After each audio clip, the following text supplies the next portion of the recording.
ముందుగా మీకు మీ కుటుంబ సభ్యులకు వినాయక చవితి శుభాకాంక్షలు. ఈ వినాయక చవితి ప్రత్యేకంగా చెప్పదగిన ఒక రహస్య కథ ఉంది. ఒకసారి పార్వతీదేవి తన కుమారుడైన వినాయకుని జన్మోత్సవాన్ని జరుపుకుంటోంది. అప్పుడు శని దేవుడు మాత్రం తలదించుకుని కూర్చున్నాడు. పార్వతి అడిగింది, శనిదేవా, నువ్వెందుకు నా బిడ్డను చూడడం లేదు? శని అన్నాడు, నా చూపు దురదృష్టకరం, అందుకే నేను భయపడుతున్నాను.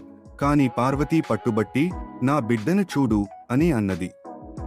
శని కొంచెం మాత్రమే తన చూపు వినాయకుని మీద వేశాడు.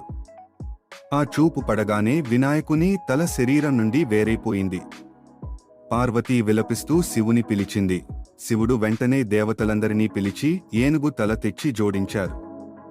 అలా వినాయకుడు మళ్లీ ప్రాణం పొంది గజాననుడు అయ్యాడు.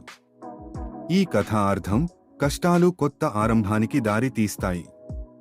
వినాయకుడు ఏనుగు తలతో పుడటం అంటే కష్టాల్లో పడినా కొత్త జ్ఞానం వస్తుంది. అందుకే వినాయకుని పూజిస్తే శని దోషం తగ్గుతుందని నమ్మకం ఉంది.